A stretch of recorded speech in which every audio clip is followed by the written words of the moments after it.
Thank you Lord. ഇന്ന് ഞങ്ങൾ വായിക്കുന്ന വചനം കർത്താവേ, ഞങ്ങളെ ജീവിതത്തെ ട്രാൻസ്ഫോം ചെയ്യാൻ പോകുന്നതിനായിട്ട് അങ്ങേ സ്തുതിക്കുന്നു. Thank you Lord. Thank you Lord. കാരണം അത് അങ്ങയുടെ വചനമാണ് കർത്താവേ. അങ്ങാണ് ഞങ്ങൾക്ക് വിഭാഗിച്ചു തരുന്നത്. അതിനായിട്ട് അങ്ങേ സ്തുതിക്കുന്നു. യേശു കർത്താവിന്റെ നാമത്തിൽ തന്നെ. ആമേൻ. ഞാൻ കഴിഞ്ഞ ഒരാഴ്ചത്തെ എൻ്റെ ജീവിതം ഞാനൊന്ന് ഓടിച്ചു നോക്കുമായിരുന്നു. ഒരു കാര്യം എനിക്ക് ക്ലിയർ ആയിട്ട് മനസ്സിലായത്, നമ്മുടെ പ്രാർത്ഥനകളെല്ലാം ദൈവം നമ്മൾ ആഗ്രഹിക്കുന്ന പോലെ ദൈവം ആൻസർ ചെയ്യത്തില്ല എന്നുള്ളതാണ്. ദൈവത്തിനറിയാം ഏറ്റവും ബെസ്റ്റ് എന്താന്ന്. പക്ഷെ അതേസമയം നമ്മൾ ദൈവസന്നിധിയിൽ ദൈവത്തിന്റെ മഹത്വം അറിഞ്ഞു കഴിയുമ്പോൾ നമുക്ക് മനസ്സിലാകും, നമ്മുടെ പ്രാർത്ഥന കർത്താവ് ആൻസർ ചെയ്യുന്നതിനെക്കാട്ടിലും ദൈവത്തിന്റെ രീതിയിൽ, ദൈവത്തിന്റെ വഴിയിൽ നമ്മൾ നടക്കുന്നതാണ് ഏറ്റവും ബെസ്റ്റ്. ഞാൻ കുറച്ച് വാക്യങ്ങൾ വായിക്കാം. സങ്കീർത്തനം 23:4. 23:4. കൂരിരുൾ താഴ്വരയിൽ കൂടി നടന്നാലും ഞാനൊരു അനർത്ഥവും ഭയപ്പെടുകയില്ല. നീ എന്നോടുകൂടെ ഇരിക്കുന്നുവല്ലോ, നിന്റെ വടിയും കോലും എന്നെ ആശ്വസിപ്പിക്കുന്നു. അപ്പം കൂരിരുളിന്റെ താഴ്വരയിൽ കൂടി ദാവീദിന് പോകേണ്ടി വന്നു. കൂരിരുളിന്റെ താഴ്വരയിൽ കൂടി. അപ്പം കൂരിരുളിന്റെ താഴ്വര ദൈവം മാറ്റിയില്ല. ദൈവം കൂരിരുളിന്റെ താഴ്വരയിൽ കൂടി തന്നെ നടത്തി. പക്ഷെ അതിനകത്തെ വ്യത്യാസം എന്തോന്നറിയാമോ? കൂരിരുളിന്റെ താഴ്വരയായിട്ടും ഒരനർത്ഥവും ഭയപ്പെടേണ്ട ആവശ്യം വന്നില്ല. കാരണം എന്താ? കർത്താവ് നീ എന്നോട് കൂടെ ഇരിക്കുന്നുവല്ലോ, നിന്റെ വടിയും കോലും. അപ്പൊ ആ കൂരിരുളിന്റെ താഴ്വരയിൽ കൂടി നടക്കുമ്പോഴും കർത്താവിന്റെ വടിയും കോലും കൂടെ ഉണ്ടെന്നുള്ളതാണ് ഏറ്റവും വലിയ ആശ്വാസം. ഞാൻ ഒരു വാക്യം കൂടെ വായിക്കാം. അത് കഴിഞ്ഞ് 1-2 അനുഭവങ്ങൾ പറയാനായിട്ട് ആഗ്രഹിക്കാം. സങ്കീർത്തനം 42:1. ഇയ്യോബ് 42:1. ഇയ്യോബ് 42:1 അതിന്റെ ഇംഗ്ലീഷ് ഞാൻ ആദ്യം വായിക്കാം. അതിന്റെ ഇംഗ്ലീഷ് ഇങ്ങനെയാ. വളരെ വർഷങ്ങൾക്ക് മുമ്പ് തന്നെ എന്നെ വളരെ എൻകറേജ് ചെയ്ത് ടച്ച് ചെയ്ത ഒരു വാക്യമായിരുന്നത്. ജോബ് 42, ഇയ്യോബിന്റെ പുസ്തകം 42:1. Then Job answered the Lord and said, I know that thou canst do all things, and that no purpose of thine can be thwarted. No purpose of thine can be തോട്ടഡ്. എന്നെ എപ്പോഴും അത് encourage ചെയ്യും. അതായത് ദൈവത്തിന്റെ ഉദ്ദേശം ഒരിക്കലും നടക്കാതെ ഇരിക്കത്തില്ല. മലയാളത്തിൽ അതിങ്ങനെയാ, നിനക്ക് സകലവും കഴിയുമെന്നും നിന്റെ ഉദ്ദേശം ഒന്നും അസാധ്യമല്ലെന്നും ഞാൻ അറിയുന്നു. യോബ് ബലമായിട്ട് ഉറപ്പിച്ച് പറയുക. യോബിന്റെ സാഹചര്യങ്ങൾ മാറുന്നതിന് മുമ്പെയാ പറയുന്നത്. അതായത് നിന്റെ ഉദ്ദേശം ഒന്നും അസാധ്യമല്ലെന്നും, no purpose of yours can be തോട്ടഡ്. ഞങ്ങൾ കഴിഞ്ഞ ഒരാഴ്ചയില് 2 സംഭവങ്ങൾ എന്നെ വളരെ ചിന്തിപ്പിച്ചു. അതായത് കഴിഞ്ഞ വീക്കെൻഡില് ഞങ്ങൾക്ക് ഇവിടെ CMFന്റെ സ്റ്റുഡൻസിന്റെ റിട്രീറ്റ് ഉണ്ടായിരുന്നു. അപ്പൊ ഒരു ശനിയാഴ്ച വൈകിട്ട് തൊട്ട് ഞായറാഴ്ച വൈകിട്ട് വരെയാണ്. അപ്പം ഈ ഓൾ ഓവർ കേരളയിൽ സ്റ്റുഡൻസ് വരും. പ്രിപ്പയർ ചെയ്തുകൊണ്ടൊക്കെ ഇരിക്കുകയാണ്. ആ സമയത്ത് വളരെയധികം മഴയാണ് ഇവിടെ. മഴ വന്നു കഴിഞ്ഞാൽ, എസ്പെഷ്യലി കുറേ കുഞ്ഞുങ്ങളും ഒക്കെ വരുന്ന സമയത്ത് എല്ലാവിധ പ്രയാസങ്ങളുണ്ട്. നനയുമെന്ന് മാത്രമല്ല, തെന്നി വീഴാൻ സാധ്യതയുണ്ട്, പടികൾ കയറി ഇറങ്ങണം, ഇങ്ങനെയൊക്കെ എല്ലാ കാര്യത്തിനും പ്രയാസമല്ലേ. അപ്പോൾ നമ്മൾ ഒത്തിരി പ്രാർത്ഥിച്ചു മഴ മഴ മഴ മാറാനായിട്ട്. ഞാനിപ്പോഴും ഓർക്കുന്നു, കഴിഞ്ഞ ശനിയാഴ്ച സിസ്റ്റേഴ്സ് മീറ്റിംഗ് എല്ലാം കഴിഞ്ഞ് കർത്താവേ ഒത്തിരി പ്രാർത്ഥിച്ചു മഴ വരരുതെന്ന്. പക്ഷേ ഉച്ച കഴിഞ്ഞപ്പോഴത്തേക്ക് ആദ്യമൊക്കെ ഒരു ഇച്ചിരി തോർച്ചയുണ്ടായിരുന്നു. ഉച്ച കഴിഞ്ഞപ്പം ശക്തമായിട്ടുള്ള മഴ. ആ ശക്തമായിട്ടുള്ള മഴ കണ്ടപ്പം സാത്താൻ വിചാരിച്ചു ഞാൻ അങ്ങ് തളർന്നു പോകുന്നു. എൻ്റെ മനസ്സിൽ ഈ വാക്യങ്ങളൊക്കെയാണ് വന്നത്. അതായത് no purpose of yours can be ത്വാട്ടഡ്. എന്ത് വന്നാലും. അപ്പൊ ഞാൻ എൻ്റെ മഴ മാറണേ എന്നുള്ള പ്രാർത്ഥന അങ്ങ് വിട്ടു. കാരണം എനിക്ക് മനസ്സിലായി, മഴ വന്നാലും മഴ ശക്തമായിട്ട് പെയ്താലും ദൈവത്തിന്റെ ഉദ്ദേശം നടക്കാതെ ഇരിക്കത്തില്ല. അവിടെ എനിക്ക് വെറുതെ അതിനെപ്പറ്റി പ്രാർത്ഥിക്കുന്ന കാര്യം ഞാൻ അങ്ങ് വിട്ടു. ഞാൻ കർത്താവിന്റെ ആഗ്രഹം, കർത്താവിന്റെ മഹത്വം ഞങ്ങൾ കാണാൻ പോവാ. മഴയുണ്ടെങ്കിലും മഴയില്ലെങ്കിലും. അപ്പൊ അങ്ങനെ തന്നെ നടന്നു. മഴ കണ്ടിന്യൂ ചെയ്തോണ്ടേയിരുന്നു. പക്ഷെ ദൈവത്തിന്റെ ഉദ്ദേശം എല്ലാം നടന്നു. വളരെയധികം ബലപ്പെട്ട് വന്ന സ്റ്റുഡൻസ് ഇവിടുന്ന് പോകാനായിട്ടിടയായി. കഴിഞ്ഞ വെള്ളിയാഴ്ച ഞങ്ങൾക്ക് ഇവിടെ സൺഡേ സ്കൂൾ, ബൈബിൾ സ്കൂൾ, ഞങ്ങൾക്ക് ഫ്രൈഡേ വൈകിട്ടാണ് ബൈബിൾ സ്കൂൾ നടക്കുന്നത്. വളരെ ശക്തമായിട്ടുള്ള മഴയായിരുന്നു അന്നും ഇതുപോലെ. അപ്പൊ അന്ന് ഞങ്ങൾ പിന്നെ തീരുമാനിച്ചു, ആ മഴയുടെ ഒരു വളരെ ആധിക്യം കണ്ടോണ്ട് വിചാരിച്ചു, ശരി ഇന്ന് ബൈബിൾ സ്കൂൾ ക്യാൻസൽ ചെയ്യാമെന്ന് പറഞ്ഞ് അറിയിച്ചു സ്റ്റുഡൻസിനോട്. കുഞ്ഞുങ്ങളോടെല്ലാം ഇന്ന് കാണത്തില്ല എന്നുള്ളത്. അത് കഴിഞ്ഞ് ഈ വെള്ളിയാഴ്ച വന്നു. ഈ വെള്ളിയാഴ്ച വന്നപ്പോഴും എൻ്റെ മനസ്സിൽ ദൈവമേ ചെറിയ കുഞ്ഞുങ്ങൾ എന്താ ചെയ്യേണ്ടി, മഴ പിന്നെയും തുടങ്ങി. അപ്പൊ നമ്മള് അത് തന്നെ അങ്ങ് ഇഗ്നോർ ചെയ്തു. ദൈവത്തിന്റെ ആ പേർപ്പസ് നടക്കുമെന്ന്. മഴയുണ്ടായിരുന്നു, ബൈബിൾ സ്കൂളും നടന്നു. അനുഗ്രഹിക്കപ്പെട്ടില്ല, അത് നടത്താനായിട്ട് ദൈവം സഹായിച്ചു. അപ്പൊ നമ്മുടെ സാഹചര്യങ്ങൾ മാറ്റാനായിട്ട് ദൈവം ചിലപ്പോൾ ആഗ്രഹിക്കത്തില്ല, ദൈവം ചെയ്യത്തില്ല ചിലപ്പം. പക്ഷെ ദൈവം എന്തുവാ ചെയ്യുന്നത്? അത് നമ്മൾ സങ്കീർത്തനം 23:4 വായിച്ച പോലെ, എന്റെ വടിയും കോലും എന്നെ ആശ്വസിപ്പിക്കുന്നു. കർത്താവ് വടിയും കോലും ആശ്വസിപ്പിക്കേണ്ട മാത്രമല്ല അതിൽ എഴുതിയിരിക്കുന്നത്, നീ എന്നോടുകൂടെ ഇരിക്കുന്നുവല്ലോ. നമ്മുടെ സാഹചര്യങ്ങളിൽ ദൈവം കൂടെ ഇരിക്കുന്നത് മാത്രം മതി. ദൈവത്തിന്റെ വടിയും കോലും അതിന്റെ കൂടെ ഉണ്ട്. ദൈവത്തിന്റെ ഉദ്ദേശം നടക്കാതെ ഇരിക്കത്തില്ല. ദൈവത്തിന് ഞാൻ ഓർക്കുവായിരുന്നു, ഈ 2 മീറ്റിംഗ്സും എനിക്കൊരു പാഠമായി തീർന്നു. നമുക്ക് ഒരു കാര്യത്തിനും നമ്മൾ വിചാരിക്കും, ഓ നമ്മൾ പ്രാർത്ഥിച്ച് മഴ മാറിയാൽ ആ ആ ഒരു പ്രോഗ്രാം നല്ലതായിട്ട് നടന്നൂന്ന്. ആക്ച്വലി ചിലപ്പോൾ മാനുഷികമായിട്ട് നടന്നു കാണും.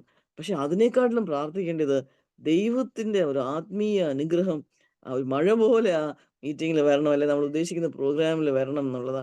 അത് നടക്കും. അതാണ് നടക്കേണ്ടത്. നമ്മൾ പലപ്പോഴും പെരിഫറൽ ആയിട്ടുള്ള കാര്യങ്ങൾക്ക് വേണ്ടിയാണ് നമ്മൾ പ്രാർത്ഥിക്കുന്നതെന്ന് ഞാൻ എന്നെ തന്നെ കറക്റ്റ് ചെയ്യാനായിട്ട് ഇടയായി. ഈ 2 വാക്യങ്ങൾ വായിക്കാൻ ആഗ്രഹിക്കുക. 2ഉം 3:17-18 വരെ. ഒന്ന് ദാനിയേൽ പ്രവചനം 3:17-18 വരെ, മറ്റേത് ഹബക്കൂക്ക് 3:17-18 വരെ. ഇതും എന്നെ ഹബക്കൂക്ക് നമുക്കറിയാം. ഡാനിയേൽ എന്നെ എപ്പോഴും ധൈര്യപ്പെടുത്തിയിട്ടുള്ള ഒരു ഭാഗമാണ്. ഡാനിയേൽ 3:17-18. ചെറുപ്പം ഞാൻ ഇപ്പോഴും ഓർക്കുന്നു. എൻ്റെ മകൻ ചെറുതായിരുന്നപ്പോൾ ഈ വാക്യം സൺഡേ സ്കൂളിൽ ഈ വാക്യം ഇങ്ങനെ പറയുന്ന ആ പിക്ചർ ഇപ്പോഴും എൻ്റെ മനസ്സിലുണ്ട്. അത് തന്നെയാ, അത് വളരെ സത്യമായിട്ട് നമ്മുടെ ജീവിതത്തിൽ എടുക്കാവുന്ന ഒരു വാക്യമാണ്. ഡാനിയേൽ പ്രവചനം 3-ാം അധ്യായം 17-18 വാക്യങ്ങൾ. ഇവിടെ ശദ്രക്ക്, മേശക്ക്, അബേദ്നെഗോ എന്ന 3 ചെറുപ്പക്കാരെ അവര് ദൈവത്തിൽ വിശ്വസിക്കുന്നു എന്നുള്ളത് കൊണ്ട്, അവര് അല്ലാത്ത ബിംബങ്ങളുടെ മുമ്പിൽ വണങ്ങിയില്ല എന്നുള്ളത് കൊണ്ട് അവരെ തീയിലിടാനായിട്ട് രാജാവ് പോവുക. അവർ പറയുന്ന വാക്കുകൾ, ഞങ്ങൾ സേവിക്കുന്ന ദൈവത്തിന് ഞങ്ങളെ വിടുവിപ്പാൻ കഴിയുമെങ്കിൽ അവൻ ഞങ്ങളെ എരിയുന്ന തീച്ചുളയിൽ നിന്നും രാജാവിന്റെ കയ്യിൽ നിന്നും വിടുവിക്കും. അല്ലെങ്കിലും ഞങ്ങൾ രാജാവിന്റെ ദേവന്മാരെ സേവിക്കുകയില്ല, രാജാവ് നൽകിയ സ്വർണ്ണബിംബത്തെ നമസ്കരിക്കുകയില്ല എന്നറിഞ്ഞാലും എന്നുത്തരം പറഞ്ഞു. അതായത് വിടുവിച്ചാലും വിടുവിച്ചില്ലെങ്കിലും. പലപ്പോഴും നമ്മുടെ സാഹചര്യങ്ങൾ ഒരു ചെറിയ പ്രയാസം കാണുമ്പോൾ നമ്മുടെ മനസ്സങ്ങ് ഡിപ്രസ്ഡ് ആവുന്ന ഒരു സ്വഭാവമാണ് നമുക്കുള്ളത്. പക്ഷെ ദാനിയേലിന്റെ ഫ്രണ്ട്സ് ഇവിടെ എന്തോ പറയുന്നത്, ഞങ്ങളുടെ സേവിക്കുന്ന ദൈവം, അല്ലെങ്കിൽ എൻ്റെ സാഹചര്യത്തിലോട്ട് കൊണ്ടുവന്നാൽ, കർത്താവെ ഞാൻ ഈ പ്രാർത്ഥിക്കുന്ന കാര്യം നടന്നാലും നടന്നില്ലെങ്കിലും, ഞാൻ വിടുവിച്ചാലും വിടുവിച്ചില്ലെങ്കിലും ഞാൻ അങ്ങയെ സേവിക്കും. ഞാൻ അങ്ങയിൽ സേവിക്കുന്നു മാത്രമല്ല, ഹബക്കൂക്ക് ഇതേ റെഫറൻസ് 3:17-18 വരുമ്പോൾ അത് നമുക്ക് വളരെ പരിചയമുള്ള വാക്യമാണല്ലോ. അതും കൂടെ വായിക്കാം. അത്തിവൃക്ഷം തളിർക്കയില്ല, മുന്തിരിവള്ളിയിൽ അനുഭവം ഉണ്ടാകുകയില്ല, ഒലിവ് മരത്തിന്റെ പ്രയത്നം നിഷ്ഫലമായി പോകും, നിലങ്ങൾ ആഹാരം വിളയിക്കുകയില്ല, ആട്ടിൻകൂട്ടം തൊഴുത്തിൽ നിന്ന് നശിച്ചു പോകും, ഗോശാലകളിൽ കന്നുകാലി ഉണ്ടായിരിക്കുകയില്ല, എങ്കിലും ഞാൻ യഹോവയിൽ ആനന്ദിക്കും. ആ വാക്യാണ് ഞാൻ ചിന്തിച്ചത്. എങ്കിലും എന്തെല്ലാം സംഭവിച്ചാലും ദൈവത്തിൽ ആനന്ദിക്കും. കുരുകളുടെ താഴ്വരയിൽ കൂടി നടന്നാലും, ഇയ്യോബിന് ടൈപ്പ് പ്രയാസങ്ങൾ ജീവിതത്തിൽ വന്നാലും എൻ്റെ ആശ്രയം ഞാൻ വിടുകയില്ല. എനിക്ക് ആക്ച്വലി ദൈവം വിടുവിക്കും. പക്ഷെ ഞാൻ ഇന്ന് എനിക്ക് പറയാനായിട്ടുള്ളത്, ആ സാഹചര്യങ്ങളുടെ വിടുതലിന് വേണ്ടി അല്ല പ്രാർത്ഥിക്കേണ്ടത്. ദൈവത്തിന്റെ മഹത്വം എൻ്റെ ജീവിതത്തിൽ നടക്കാനായിട്ട്, ദൈവത്തിന്റെ പദ്ധതി നടക്കാനായിട്ട്, ദൈവത്തിന്റെ ഉദ്ദേശം നടക്കാനായിട്ട്, അത് നടക്കാനായിട്ട് പ്രാർത്ഥിക്കില്ല, നടക്കും എന്നുള്ളത് വിശ്വസിക്കുകയും ചെയ്യാനായിട്ട്. കൊരിന്ത്യ ലേഖനത്തിൽ നിന്നും കൂടെ 2 വാക്യങ്ങൾ വായിക്കാം. 2 കൊരിന്ത്യർ 4:8-9. സോറി, അതിനു മുമ്പ് റോമർ ആണല്ലോ. പുതിയ നിയമത്തിലോട്ട് വരുമ്പോൾ റോമർ 8:35. റോമർ 8:35 ഇതിൽ പൗലോസ് പറയുന്ന കാര്യമാണ്, ക്രിസ്തുവിന്റെ സ്നേഹത്തിൽ നിന്ന് നമ്മെ വേർപിരിക്കുന്നതാർ? കഷ്ടതയോ, സങ്കടമോ, ഉപദ്രവമോ, പട്ടിണിയോ, നഗ്നതയോ, ആപത്തോ, വാളോ? ഞാൻ ഓർക്കുമായിരുന്നു, പൗലോസ് ഇതിൽ കൂടി എല്ലാം കടന്നു പോയതാ. ചിലപ്പോൾ ഈ രീതിയിലുള്ള കാര്യങ്ങളിൽ കൂടി നമ്മൾ ഓരോരുത്തരും ചിലപ്പോൾ കടന്നു പോവുമായിരിക്കും. കഷ്ടതയോ, സങ്കടമോ, ഉപദ്രവമോ, പട്ടിണിയോ, നഗ്നതയോ, ആപത്തോ, വാളോ. ഇത്രയും കാര്യങ്ങൾ വന്നാലും നമുക്ക് പറയാനായിട്ട് കഴിയും, തീർച്ചയായിട്ടും കഴിയും. കാരണം ആ കൂരലിന്റെ താഴ്വരയിൽ കൂടി നടക്കുമ്പോൾ കർത്താവ് നമ്മുടെ കൂടെയുണ്ട്, വടിയുമുണ്ട്, കോലുമുണ്ട്. അത് വെച്ച് നമ്മളെ ആശ്വസിപ്പിക്കുന്ന ദൈവമാ. നമുക്ക് തീർച്ചയായിട്ടും പറയാൻ പറ്റും, ക്രിസ്തുവിന്റെ സ്നേഹത്തിൽ നിന്ന് നമ്മെ വേർപിരിക്കുന്ന ആ സ്നേഹത്തിൽ നമുക്ക് ഒരു കാര്യവും നമ്മളെ വേർപിരിക്കാൻ സാധിക്കുകയില്ല.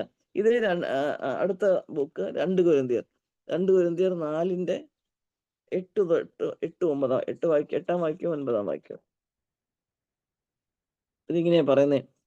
ആ, ഞങ്ങൾ സകല വിധത്തിലും കഷ്ടം സഹിക്കുന്നവരെങ്കിലും ഇടുങ്ങിയിരിക്കുന്നില്ല, ബുദ്ധിമുട്ടുന്നവരെങ്കിലും നിരാശപ്പെടുന്നില്ല, ഉപദ്രവം സഹിക്കുന്നവരെങ്കിലും ഉപേക്ഷിക്കപ്പെടുന്നില്ല, വീണ് കിടക്കുന്നവരെങ്കിലും നശിച്ചു പോകുന്നില്ല. എത്ര വലിയ അനുഗ്രഹിക്കപ്പെട്ട വാക്കാന്ന് ഞാൻ ചിന്തിക്കുമായിരുന്നു. അതായത് കഷ്ടം, സകല വിധത്തിലും കഷ്ടം സഹിക്കുന്നവരെങ്കിലും ഇടുങ്ങിയിരിക്കുന്നില്ല. ഇത് കഷ്ടങ്ങൾ സാരമില്ല എന്നുള്ള പാട്ട് നമുക്കറിയാലോ. ഇപ്പൊ പൗലോസ് ഇവിടെ പറയുക, സകല വിധത്തിലും കഷ്ടം സഹിക്കുന്നവരെങ്കിലും ഇടുങ്ങിയിരിക്കുന്നത്. പൗലോസിന്റെ ഈ വാക്കുകളൊക്കെ ഈ പുതിയ നിയമത്തിലെ 14 ലേഖനങ്ങളിൽ എങ്ങനെയാ വരുന്നത്? കഷ്ടങ്ങളിൽ കൂടിയാ. കഷ്ടങ്ങൾ കൂടി പോകുമ്പോഴേ ഈ വാക്യങ്ങൾ വന്നത്. കഷ്ടങ്ങൾ നടന്നെങ്കിലും ഇടുങ്ങിയിരിക്കുന്നില്ല, ബുദ്ധിമുട്ടുന്നവരെങ്കിലും നിരാശപ്പെടുന്നില്ല, ഉപദ്രവം അനുഭവിക്കുന്നവരെങ്കിലും ഉപേക്ഷിക്കപ്പെടുന്നില്ല, വീണ് കിടക്കുന്നവരെങ്കിലും നശിച്ചു പോകുന്നില്ല. ഞാൻ പലപ്പോഴും ഈ കാര്യങ്ങൾ, ദൈവത്തിന്റെ ഈ principles of the word of God എന്റെ ഹൃദയത്തിൽ ദൈവം തരുമ്പോൾ പലപ്പോഴും ഞാൻ ഈ കഷ്ടങ്ങളെ പറ്റി പ്രാർത്ഥിക്കാൻ തോന്നാറില്ല. ഞാൻ അതിൽ കൂടി ദൈവത്തിന്റെ മഹത്വം, കർത്താവേ ദൈവം എന്തൊക്കെയാ ഉദ്ദേശിച്ചത് കാണാനായിട്ട് ഞാൻ ആഗ്രഹിക്കുന്നത്. മാത്രമല്ല, എന്റെ മനസ്സിൽ വന്ന വേറൊരു കാര്യം, പെട്ടെന്ന് ഞാൻ എടുക്കുന്നില്ല അധ്യായം. ഇന്ന് രാവിലെ ഇതിനെപ്പറ്റി ധ്യാനിച്ചപ്പോൾ കർത്താവ് കർത്താവ് യോഹന്നാന്റെ സുവിശേഷം 4 അധ്യായത്തില് ആ ശമരിക്കാരത്തി സ്ത്രീയോട് സംസാരിക്കുന്ന ആ ഭാഗത്തിന് തൊട്ട് മുമ്പ് എന്തുവാ നമ്മൾ കാണുന്നറിയാമോ? കർത്താവ് വിശന്നിട്ട് അവിടെ ആ ഒരു കിണറിനധികം ഇരിക്കുക, വിശന്ന് തളർന്ന ശരീരത്തിൽ ക്ഷീണിച്ച് അങ്ങനെ ഇരിക്കുന്ന സമയത്താണ് ശിഷ്യന്മാർ ഭക്ഷണം വാങ്ങിക്കാനായിട്ട് പോയി. അപ്പം കർത്താവ് ഒരു മനുഷ്യനായിട്ട് ജീവിച്ച സമയത്ത് ഇങ്ങനത്തെ പ്രയാസങ്ങൾ, വിശപ്പ്, ദാഹം, ഇപ്പൊ നമ്മൾ വായിച്ച പോലത്തെ എല്ലാ കാര്യങ്ങളും ഉണ്ട്, എല്ലാം ഉണ്ടായിരുന്നു. നഗ്നത, ഞാൻ ഓർക്കുകയാണ് യേശു കർത്താവ് ആ ക്രൂശിൽ കിടന്നപ്പോൾ എങ്ങനെയാ കിടന്നതെന്ന്. അങ്ങനെ എല്ലാ പ്രയാസങ്ങളും ഉണ്ടായിരുന്നപ്പോഴും ഒരു നീടുള്ള ഒരു ശമരിയക്കാരത്തി സ്ത്രീ അവിടെ വന്നപ്പോഴ് എന്ത് കർത്താവ് ചെയ്തത്? ഭക്ഷണവും ആവശ്യവും വിശപ്പും എല്ലാം മറന്ന് പിതാവിന്റെ ഹിതം അവിടെ ചെയ്തു. ആ മകളെയും അതുവഴി ആ ഫുൾ ശമരിയ പട്ടണത്തെയും കർത്താവിനെ അറിയാൻ, ദൈവത്തിന്റെ മഹത്വവും കാണാൻ ഇടയായി. നമ്മൾ പലപ്പോഴും ഏറ്റവും തളർന്നിരിക്കുന്ന, പ്രയാസം പറ്റി ശാരീരികമായിട്ടും മാനസികമായിട്ടും ഇമോഷണലായിട്ടും തളർന്നിരിക്കുന്ന സമയത്ത് വലിയ കാര്യങ്ങൾ കർത്താവിന് വേണ്ടി ചെയ്യാൻ കഴിയും. കർത്താവ് അതൊരു എക്സാമ്പിൾ കാണിച്ചു തരുമായിരുന്നു. പലപ്പോഴും അങ്ങനെ സാധിക്കും പ്രിയപ്പെട്ടവരെ. അപ്പൊ അന്നേരം നമുക്ക് മനസ്സിലാവും ഇതിന്റെ മഹത്വം മുഴുവൻ ദൈവത്തിനാന്ന്. ചിലപ്പോൾ നമ്മൾ ഏറ്റവും വയ്യാതിരിക്കുമ്പോഴായിരിക്കും ഒരാളെ ഹെൽപ്പ് ചെയ്യേണ്ട ആവശ്യം വരുന്നത്. അപ്പൊ നമുക്ക് മനസ്സിലാവും ഇത് ദൈവം നേരത്തെ മുന്നൊരുക്കിയതും ദൈവം ചെയ്യിപ്പിക്കുന്നതുമാ. അതുകൊണ്ട് എന്തുവാ, മനുഷ്യൻ അതിനകത്ത് പുകഴാനായിട്ട് ഒന്നുമില്ല. അപ്പം ആ ഒരു കർത്താവിന്റെ ഒരു എക്സാമ്പിൾ അവിടെ ഉണ്ട്. ഒരു വേഴ്സ് ലാസ്റ്റ് ആയിട്ട് വായിച്ചിട്ട് അതെ, ലാസ്റ്റ് ആയിട്ട് വായിച്ചിട്ട് നിർത്താൻ ആഗ്രഹിക്കുന്നു. ഈ 2 കൊരിന്ത്യരിൽ തന്നെ അതിന്റെ 12-ാം അധ്യായം 2 കൊരിന്ത്യർ 12-ന്റെ 8-ാം വാക്യം, അല്ല 7 തൊട്ട്. ഞാൻ വെളിപ്പാടുകളുടെ ആധിക്യത്താൽ ഞാൻ അതിയായി നിഗളിച്ചു പോകാതിരിക്കാൻ എനിക്ക് ജഡത്തിൽ ഒരു ശൂലം തന്നിരിക്കുന്നു. ഞാൻ നിഗളിച്ചു പോകാതിരിക്കേണ്ടതിന് എന്നെ കുത്തുവാൻ സാത്താന്റെ ദൂതനെ തന്നെ. അതെന്നെ വിട്ടു നീങ്ങേണ്ടതിന് ഞാൻ 3 വട്ടം കർത്താവിനോട് അപേക്ഷിച്ചു. എന്തിനാ ഈ 3 വട്ടം എന്ന് പറയുന്നത്? എനിക്ക് തോന്നുന്നു 3 വട്ടം കഴിഞ്ഞപ്പോഴത്തേക്ക് പൗലോസിന് മനസ്സിലായി കർത്താവിന്റെ പ്ലാൻ വേറെയാന്ന്. പിന്നെ നീ അപേക്ഷിക്കേണ്ട ആവശ്യമില്ല. അവൻ എന്നോട്, എന്റെ കൃപ നിനക്ക് മതി, എന്റെ ശക്തി ബലഹീനതയിൽ തികഞ്ഞു വരുന്നു എന്ന് പറഞ്ഞു. ആകയാൽ ക്രിസ്തുവിന്റെ ശക്തി എന്റെ മേൽ ആവസിക്കേണ്ടതിന് ഞാൻ അതിസന്തോഷത്തോടെ എന്റെ ബലഹീനതകളിൽ പ്രശംസിക്കും. എത്ര വലിയൊരു അനുഗ്രഹിക്കപ്പെട്ട വാക്യം ഞാൻ ചിന്തിച്ചു. ഞാൻ ഓർക്കുമായിരുന്നു, ഞാൻ എന്റെ പേഴ്സണൽ എക്സ്പീരിയൻസ് പറഞ്ഞില്ല, എന്റെ ശരീരത്തിൽ മാറാത്ത ചില അസുഖങ്ങളുണ്ട്. അത് ഒരിക്കലും ഈ ലോകം 100 വയസ്സ് വരെ ജീവിച്ചാൽ പോലും മാറാത്ത ചില പ്രശ്നങ്ങളുണ്ട്. ഡെയിലി ഉള്ള പ്രശ്നങ്ങളുണ്ട്, ഡെയിലി വരാവുന്ന പ്രശ്നങ്ങൾ, ഡെയിലി പ്രയാസം സഹിക്കുന്ന പ്രശ്നങ്ങളുണ്ട്. ഞാനത് എക്സാമ്പിൾ പറയാൻ എനിക്ക് നാണക്കേടില്ല. കാരണം ആർക്കെങ്കിലും ദൈവമക്കൾക്ക് അത് പ്രയോജനമാകുന്നെങ്കിൽ ആയിക്കൊള്ളട്ടെ എന്ന് വിചാരിച്ച്. എനിക്ക് ഫിഷർ എന്ന് പറഞ്ഞൊരു പ്രയാസത്തിന് ഒരു സർജറി ചെയ്തു. ആ സർജറിയുടെ ഒരു കോംപ്ലിക്കേഷൻ ആയിട്ട് എനിക്ക് എപ്പോഴും എല്ലാ പ്രാവശ്യവും മോഷൻ പോയി കഴിഞ്ഞാൽ ലീക്ക് ചെയ്തുകൊണ്ടിരിക്കും. ഇപ്പൊ എനിക്ക് തോന്നുന്നു 10 വർഷം ആയി കാണും അത്. ഇത് ഞാൻ 10 വർഷമായിട്ട്. അപ്പൊ അതിന്റെ കൂട്ടത്തിലുള്ള ബുദ്ധിമുട്ടുകൾ അനേകമാ. എല്ലാ സമയത്തും അവിടെ ലീക്ക് ആയിക്കൊണ്ടിരുന്നാലും അതിന് ഭയങ്കര വേദനയാ എല്ലാ സമയത്തും. പക്ഷെ കർത്താവ് ഈ പൗലോസിനോട് പറഞ്ഞ അതേ കാര്യം എന്റെ ജീവിതത്തിൽ, കർത്താവിന്റെ കൃപ എനിക്കുണ്ട്. എല്ലാ സമയത്തും അതെങ്ങനെ ടാക്കിൾ ചെയ്യണം. യാത്ര പോയാൽ വളരെ ബുദ്ധിമുട്ടാണ്. ഇത് ഇങ്ങനെ ലീക്ക് ചെയ്ത് കഴിഞ്ഞാൽ അതിന്റെ വേദന ഒരു വലിയ വേദനയായിരുന്നു, ചുറ്റുപാടുമുള്ള ഏരിയയിലുള്ള വേദന. പക്ഷെ ആ സമയത്ത് ദൈവത്തിന്റെ കൃപയുണ്ട്. ആ സമയത്ത് വാഷ് ചെയ്യാനുള്ള ഫെസിലിറ്റി ദൈവം തരും. എല്ലാം ദൈവം സഹായിക്കും. ദൈവത്തിന്റെ ആ കൃപ ഉള്ളതുകൊണ്ട് എനിക്ക് മനസ്സിലായി ഇതൊരിക്കലും മാറാൻ പോകുന്നത്. എനിക്ക് ഗ്ലോറിഫൈഡ് ബോഡി, ദൈവത്തിന്റെ ആ മഹത്വകരമായ ശരീരം കിട്ടുമ്പോഴേ ഇതെല്ലാം മാറുള്ളൂ. അപ്പം അതുവരെ ദൈവത്തിന്റെ കൃപ, deliverance of God, grace of God എനിക്ക് അവൈലബിൾ ആണ്. അതുകൊണ്ട് ഈ ദാനിയലിന്റെ ഫ്രണ്ട്സ് ആദ്യം പറഞ്ഞ പോലെ ഞങ്ങൾ സേവിക്കുന്ന ദൈവത്തിന് ഞങ്ങളെ വിടുവിക്കാൻ കഴിയും. വിടുവിച്ചാലും വിടുവിച്ചില്ലെങ്കിലും ഇതായിരിക്കണം നമ്മുടെ ജീവിതത്തിലെ ഒരു ആപ്തവാക്യം എന്ന് പറയുന്നത്. കഷ്ടങ്ങൾ മാറിപ്പോവാനല്ല, കഷ്ടങ്ങളിൽ പ്രശംസിക്കാൻ, ബലഹീനതകളിൽ പ്രശംസിക്കാൻ ദൈവം അതിയായിട്ടുള്ള ശക്തി നമുക്ക് തരും. ദൈവത്തിന്റെ വചനം നമ്മൾ അങ്ങനെ വിശ്വസിച്ചാൽ മതി. ദൈവത്തിന്റെ വചനം നമ്മൾ ധ്യാനിച്ചാലും, ദൈവത്തിന്റെ ആത്മാവ് നമ്മളോട് മിനിസ്റ്റർ ചെയ്യാൻ അനുവദിച്ചാലും മാത്രമേ ഈ കാര്യം നമുക്ക് വരുള്ളൂ. അല്ലെങ്കിൽ നമ്മൾ പിന്നെ മാത്രമല്ല, ഈ കഷ്ടങ്ങളിൽ കൂടിയാണ് അനേകരെ കർത്താവിലേക്ക് നയിക്കാൻ ഇടയാകുന്നത്. അതിനുവേണ്ടിയാ പലപ്പോഴും ദൈവം നമ്മളെ അനുവദിക്കുന്നത്. അല്ലെങ്കിൽ നമ്മൾ നെഗളിച്ചു പോകുന്ന പറഞ്ഞിരിക്കുന്നത്. നമ്മുടെ നന്മകൾ മാത്രം നമുക്കുണ്ടെങ്കിൽ ചില തിന്മകൾ, ചില പ്രയാസങ്ങളായിട്ട് തോന്നുന്നു വരുമ്പോൾ, കൂരിരുളിന്റെ താഴ്വരയിൽ കൂടി നടക്കുന്ന അനുഭവം വരുമ്പോൾ, അവിടെ കർത്താവിന്റെ സാന്നിധ്യവും കർത്താവിന്റെ വടിയും കോലും, ആശ്വസിപ്പിക്കുന്ന വടിയും കോലും നമുക്ക് അനുഭവിക്കാനായിട്ട് കഴിയും. അതുകൊണ്ട് നമുക്ക് പൗലോസ് പറയുന്ന കാര്യം നമുക്ക് പറയാം. ഈ ക്രിസ്തുവിന്റെ സ്നേഹത്തിൽ നിന്ന് നമ്മെ വേർതിരിക്കുന്നത് ആർ? കഷ്ടതയോ സങ്കടമോ പട്ടിണിയോ ആപത്തോ വാളോ? നമുക്ക് എനിക്കറിയാം, ഞാൻ പറയുമ്പോൾ വളരെ ചെറിയ കാര്യങ്ങൾ മാത്രമേ നമ്മുടെ ജീവിതത്തിൽ ഇതുവരെ വന്നിട്ടുള്ളൂ. ഈ പൗലോസ് പറയുന്ന പോലത്തെ ഒന്നും വന്നിട്ടില്ല. പൗലോസിന്റെ പ്രയാസങ്ങൾ നമുക്കറിയാം എത്രയാണെന്ന്. എന്നാൽ ദൈവം നമ്മളെ സഹായിക്കട്ടെ. ഈ പ്രയാസങ്ങൾ വരുമ്പോൾ ഞാൻ പറഞ്ഞ പോലെ മനസ്സ് മടുക്കാതെ, മഴ മാറിപ്പോണമെന്നല്ല, കർത്താവെ ഇന്നത്തെ മീറ്റിംഗ് നടക്കുമ്പോൾ മഴയുണ്ടെങ്കിലും മഴയില്ലെങ്കിലും അതൊന്നും ഞങ്ങൾക്കൊരു വിഷയമല്ല. കർത്താവിന്റെ മഹത്വം അനേകർ കാണണം. ആ വചനം അവരുടെ മഴ മാറി മീറ്റിംഗ് നടന്നു എന്നല്ല, ആ മീറ്റിങ്ങിന് വരുന്നവര് ഭർത്താവിന്റെ വചനം കേട്ട് അവരുടെ ഹൃദയത്തിൽ ഇരുവായ്ത്തലയുള്ള വാള് ഇറങ്ങിച്ചെന്ന്, സന്ധികളെയും മജ്ജകളെയും പിളർക്കുന്ന വചനം ഇറങ്ങിച്ചെന്ന് ജീവിതങ്ങൾ ട്രാൻസ്ഫോംഡ് ആവണം. അങ്ങനെ നമ്മൾ കർത്താവ് അങ്ങനെ പ്രാർത്ഥിക്കുമ്പോൾ ദൈവത്തിന്റെ മഹത്വം നമുക്ക് കാണാൻ പറ്റും. ദൈവം നമ്മളെ സഹായിക്കട്ടെ. ആർക്കെങ്കിലും ഒരാൾക്ക് പ്രാർത്ഥിച്ച് ശുശ്രൂഷ അവസാനിപ്പിക്കാം.